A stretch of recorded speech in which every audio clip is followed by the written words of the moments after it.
সুপ্রিয় দর্শক, আসসালামু আলাইকুম। আপনাদের সবাইকে স্বাগত জানাচ্ছি এখনকার আলোচনা। আপনাদের সঙ্গে আছি আমি সিরাজুল ইসলাম। দর্শক, ইরান এবং আমেরিকার মধ্যে যে সমঝোতা স্মারক সই হয়েছে তা ভেঙে যাওয়ার উপক্রম হয়েছে। আমেরিকা ইরানের উপর হামলা চালিয়েছে এবং পাল্টা জবাবে ইরানও আমেরিকার সামরিক স্থাপনাগুলোতে হামলা চালিয়েছে। এদিকে বাহরাইনে মার্কিন পঞ্চম নৌবহরের ঘাঁটিতে ইরান যে হামলা চালিয়েছিল তাতে প্রথম দিকে যে ক্ষয়ক্ষতির খবর বেরিয়েছিল, এখন নতুন করে খবর আসছে সেই ক্ষয়ক্ষতির মাত্রা কল্পনার চেয়েও ভয়াবহ। এক রিপোর্টে বলা হচ্ছে শুধু মার্কিন পঞ্চম নৌবহরের ঘাঁটিতেই অন্তত $400 মিলিয়ন ক্ষতি হয়েছে। এ অবস্থায় আমেরিকা বাহরাইন থেকে পঞ্চম নৌবহরের ঘাঁটির একটা বিরাট বড় অংশ ইসরায়েলে সরিয়ে নেওয়ার চিন্তা করছে। এইরকম সময়ে ইরানের পররাষ্ট্রমন্ত্রীর সাথে অন্তত 5টি দেশের পররাষ্ট্রমন্ত্রীর ফোন আলাপ হয়েছে। এই ফোন আলাপের মধ্যে রয়েছেন সংযুক্ত আরব আমিরাতের পররাষ্ট্রমন্ত্রী। আসলে তিনি কি বার্তা দিয়েছেন ইরানকে? দর্শক, এই সব বিষয় নিয়েই এখন আলোচনা করব। আশা করি আপনারা সবাই শেষ পর্যন্ত সঙ্গে থাকবেন। আর ভিডিও ভালো লাগলে আপনারা সবাই লাইক, কমেন্ট, শেয়ার করবেন এবং চ্যানেলটি সাবস্ক্রাইব করে সাথেই থাকবেন। দর্শক, চলুন মূল আলোচনা চলে যায়। ইরান গতকাল একটি সিঙ্গাপুরের পতাকাবাহী তেল ট্যাঙ্কারের উপর হামলা চালিয়েছিল বলে খবর বেরিয়েছে। ইরান অবশ্য এই হামলার কথা আমি অন্তত প্রেস টিভিতে দেখলাম যে তারা বলেছে যে আমরা কোনো বেসামরিক জাহাজের উপর হামলা করছি না। তারা একথাও বলেছে ইরানের পক্ষ থেকে যে অন্যরা কেউ হামলা চালিয়ে আমাদের নামে চালিয়ে দেওয়া হচ্ছে, আমাদের নাম করা হচ্ছে। ইরান যদি হামলা চালায় তাহলে পরিষ্কার করে বললেই দিত যে আমরা এই হামলা চালিয়েছি। কিন্তু তারা যখন বলছে আমরা হামলা চালাইনি, বরং এই হামলা চালিয়েছে অন্যরা আর নাম দেওয়া হচ্ছে আমাদের, তাহলে ধরে নিতে হবে বা ধরে নেওয়া যায় যে ইরান এই হামলা চালায়নি। এই হামলার অজুহাতে আমেরিকা ইরানের সিরিক দ্বীপ এবং উপকূলীয় অঞ্চলের বেশ কয়েকটি রাডার, ক্ষেপণাস্ত্র সংরক্ষণাগার, এরকম বেশ কয়েকটা জায়গায় হামলা চালিয়েছে। অন্তত 4টা লক্ষ্যবস্তুতে হামলা চালিয়েছে। 6টি বিমান দিয়ে 4টি লক্ষ্যবস্তুতে হামলা চালিয়েছে। এই হামলার পর ইরানও একেবারে তাৎক্ষণিকভাবে জবাব দিয়েছে। মধ্যপ্রাচ্য অঞ্চলে যে মার্কিন ঘাঁটিগুলো রয়েছে সে সমস্ত জায়গায় হামলা চালিয়েছে। ইরানের প্রেস টিভিতে এই খবর দেওয়া হয়েছে, তবে কোন কোন জায়গায় হামলা চালিয়েছে ইরান সেটা বিস্তারিত বলেনি। আর আমি টাইমস অফ ইসরায়েল থেকে শুরু করে CNN, আল জাজিরা বিভিন্ন জায়গায় খবর দেখলাম। আল জাজিরা অবশ্যই হামলা পাল্টা হামলার কথা বলেছে, কিন্তু টাইমস অফ ইসরায়েল বা CNN বা BBC এরকম কোনো জায়গায় দেখলাম না যে ইরানও পাল্টা জবাব দিয়েছে। সব জায়গায় দেখলাম যে আমেরিকা ইরানের উপর হামলা চালিয়েছে, কিন্তু ইরান যে আমেরিকার উপর পাল্টা হামলা চালিয়েছে এই খবর খুব একটা নেই। এখানেই পশ্চিমা গণমাধ্যমের সাথে ইরানের গণমাধ্যমের পার্থক্য, আর অনেকের সাথে আমারও পার্থক্য। অনেকেই শুধু পাশ্চাত্যের গণমাধ্যমগুলো ফলো করে, আর আমি যেহেতু রেডিও তেহরানে কাজ করেছি, ইরানে ছিলাম, সে কারণে ইরানের গণমাধ্যমগুলো আমি যথেষ্ট ক্লোজলি মনিটরিং করি এবং আমি ফলো করি। তো ইরানের প্রেস টিভিতে বলা হচ্ছে যে IRGC মিডল ইস্টের বিভিন্ন ঘাঁটিতে, আমেরিকার ঘাঁটিতে হামলা চালিয়েছে। তো এই জায়গায় যা বোঝা যাচ্ছে, দেখুন, ইরান এবং আমেরিকার মধ্যে যুদ্ধবিরতি চলছে, মাঝে মাঝে যুদ্ধবিরতি লঙ্ঘন চলছে এবং আমেরিকা দাবি করছে না যুদ্ধবিরতি বহাল আছে। যুদ্ধবিরতি যদি বহাল থাকে আবার মাঝখানে হামলা চালানো আবার বহাল, এটা কেমন কথা? হয় যুদ্ধ করো, না হয় বন্ধ করো। চুক্তি করে আবার ভঙ্গ করা, এটা তো ভালো কথা না। এখানে যে পরিস্থিতি তৈরি হয়েছে তাতে এমন আশঙ্কা কিন্তু আগের থেকেই ছিল যে ইরান আর আমেরিকার মধ্যে যে সমঝোতা হলো, এই সমঝোতা কি থাকবে, টিকবে? এই আশঙ্কা, এই কনফিউশন, এই দ্বন্দ্ব, সংশয়, এটা কিন্তু মানুষের মনে ছিল। এই সমঝোতা কি আসলে টিকবে? আসলে কি ইরান এবং আমেরিকার মধ্যে চূড়ান্ত চুক্তি হবে? গত সপ্তাহে সুইজারল্যান্ডের জেনেভা শহরে ইরান এবং আমেরিকার মধ্যে আলোচনা হয়েছে। তার আগে তো ইরান এবং আমেরিকা এবং পাকিস্তান ডিজিটালি এই সমঝোতা স্মারকে সই করেছিল। তারপরে ইরান এবং আমেরিকার কর্মকর্তারা বা প্রতিনিধি দল আলোচনায় বসে। সেই আলোচনায় মধ্যস্থতাকারী হিসেবে কাতার এবং পাকিস্তানের প্রতিনিধি দল উপস্থিত ছিল। এই যে সুইজারল্যান্ডে যে আলোচনা হলো, সেই আলোচনায়ও কিন্তু কিছু চুক্তি হয়েছে। যেমন কাতারের মাধ্যমে ইরান তার বিদেশে আটকে থাকা অর্থ ফেরত পাবে, আমেরিকা ইরানকে কতদিনের ভিতরে কিভাবে অর্থ দেবে, এই সমস্ত সবকিছু দিয়ে একটা লিখিত চুক্তি হয়েছে। তারপরে কিন্তু পরমাণু আলোচনার ব্যাপারে কথা হয়েছে এবং লেবাননের যুদ্ধবিরতির ব্যাপারে কথা হয়েছে। এখন অনেকটা এগিয়ে গেছে ইরান এবং আমেরিকা। যুদ্ধবিরতি হয়েছে, তারপরে সমঝোতা স্মারক হয়েছে, তাতে সই দেওয়া হয়েছে, তারপরে আলোচনা হয়েছে, তারপরে দুই পক্ষের মধ্যে আরও কিছু চুক্তি হয়েছে। এই পর্যায়ে এসে যদি দুই পক্ষ একে অপরের উপর হামলা পাল্টা হামলা চালায়, তাহলে কিন্তু সত্যি সত্যি সেই দ্বন্দ্ব সংশয় বেড়ে যায় যে ইরান এবং আমেরিকার মধ্যে মূল চুক্তিটা হবে কিনা, ইরান এবং আমেরিকার মধ্যে যে সমঝোতা হয়েছে এই সমঝোতা টিকে থাকবে কিনা, এবং সত্যি সত্যি ইরান এবং আমেরিকা এই যুদ্ধবিরতিকে স্থায়ী করবে কিনা, এই সন্দেহ এই সংশয় কিন্তু বেড়ে যায়। এই জায়গায় মধ্যস্থতাকারী যারা ছিল, বিশেষ করে কাতার এবং পাকিস্তান, তাদের পক্ষ থেকে এখানে ভূমিকা রাখার প্রয়োজন আছে। তারা দ্রুতই যদি ভূমিকা রাখে তাহলে আমার মনে হয় যে পরিস্থিতির অবনতি ঘটে যেতে পারে। এদিকে যে সংকটকে কেন্দ্র করে এই হামলা, নতুন করে হামলা পাল্টা হামলার ঘটনা ঘটলো, সিঙ্গাপুরের জাহাজে হামলা, ইরানের পক্ষ থেকে বলা হয়েছে যে একটি জাহাজ ইরানের নির্দেশিত যে রুট, সেই রুটে না গিয়ে একেবারে ওমান উপকূল দিয়ে যাওয়ার চেষ্টা করেছে। ওই দিক থেকে তো যাওয়া নিষেধ, আইআরজিসির পক্ষ থেকে বলা হয়েছে। সেই কারণে তারা হামলা চালিয়েছে, কোনো মিডিয়ায় বলা হচ্ছে, কিন্তু ইরান তো বললো যে না, তারা হামলা চালায়নি। সত্য মিথ্যা যাই হোক, এই হরমুজ প্রণালী পরিচালনার ব্যাপারে যেহেতু ইরানের হাতে কর্তৃত্ব থাকছে এবং ইরান আর ওমানের সাথে কিন্তু আলোচনা হয়েছে, সুইজারল্যান্ডের আলোচনা শেষ করে ইরানি প্রতিনিধি দল সরাসরি ওমানে গিয়েছিল, সেখানে আলোচনা হয়েছে এবং ইরান আর ওমান যৌথ বিবৃতিও প্রকাশ করেছে যে তারা যৌথভাবে এই হরমুজ প্রণালী ম্যানেজ করবে। ম্যানেজমেন্টের দায়িত্ব এই দুই দেশের হাতে থাকবে।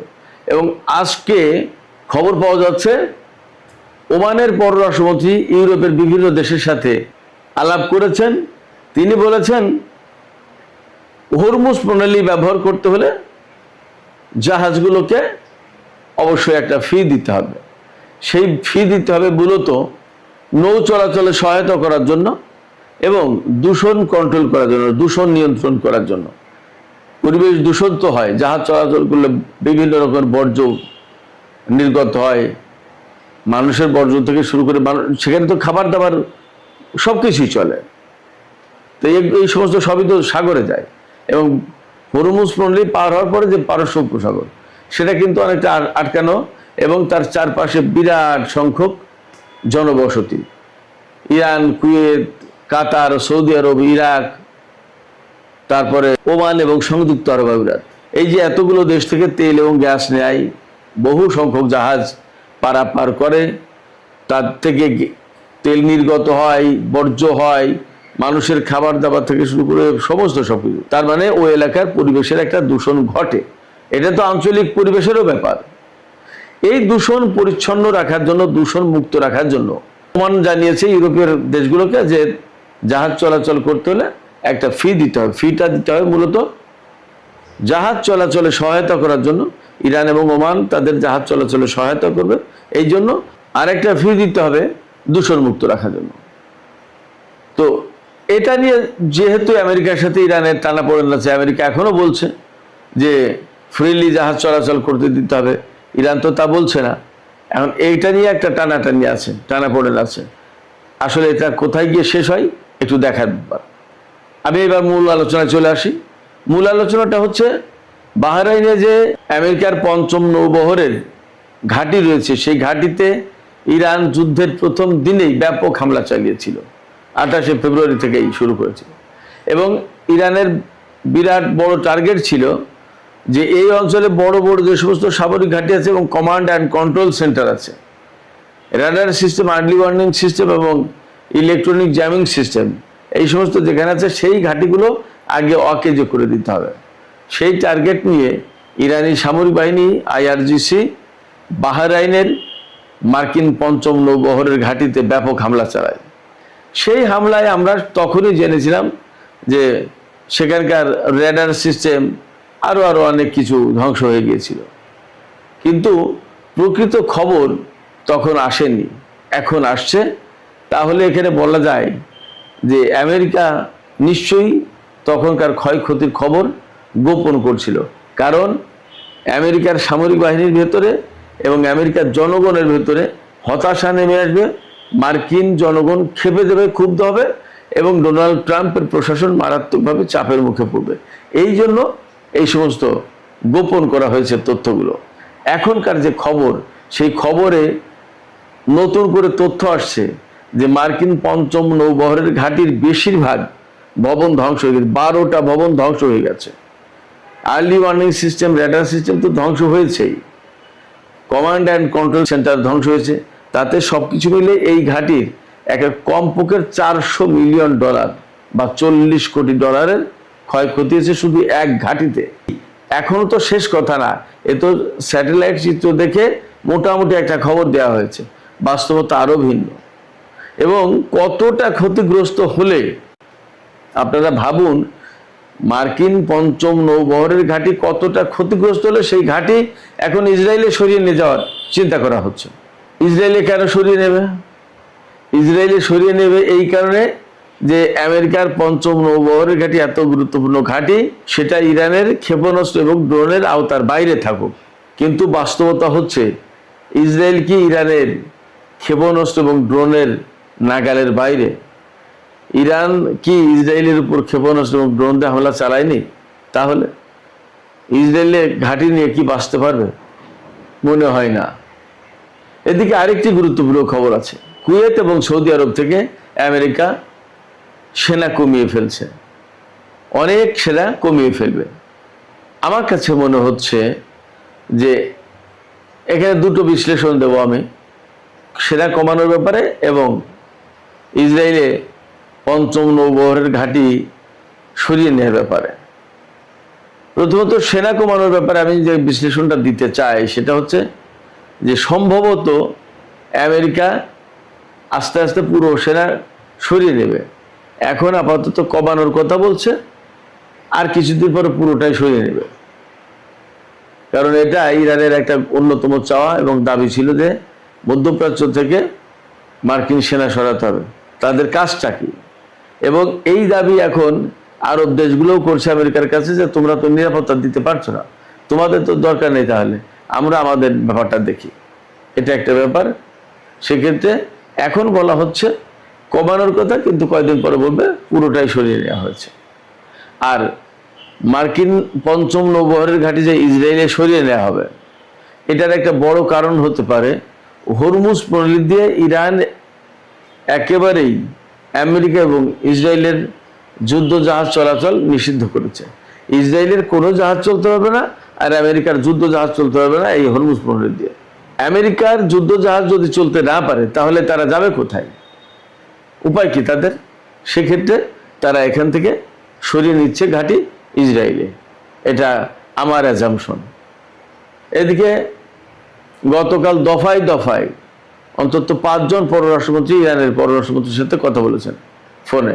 এর ভিতরে পাকিস্তানের পররাষ্ট্রমন্ত্রী, মিশরের পররাষ্ট্রমন্ত্রী, ব্রিটেনের পররাষ্ট্রমন্ত্রী, রোমানিয়ার পররাষ্ট্রমন্ত্রী, এদের সাথে কথা হয়েছে। আঞ্চলিক বর্তমান পরিস্থিতি অনেক কিছু নিয়ে আলোচনা হয়েছে।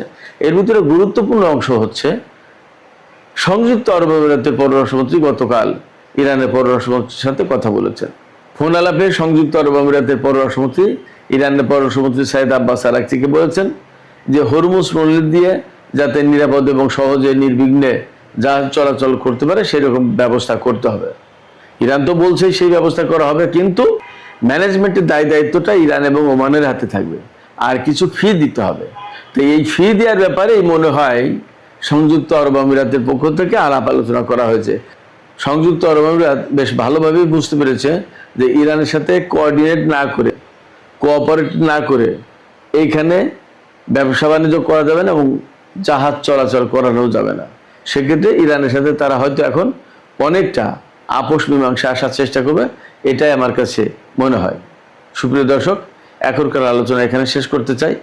আলোচনা শেষের আগে আপনাদের কাছে জানতে চাই আপনাদের মতামত কি। আমেরিকা যে পঞ্চম নৌবহরের ঘাঁটি ইসরায়েলে সরিয়ে নেবে এবং কুয়েত আর সৌদি আরব থেকে সেনা কমানোর কথা বলছে,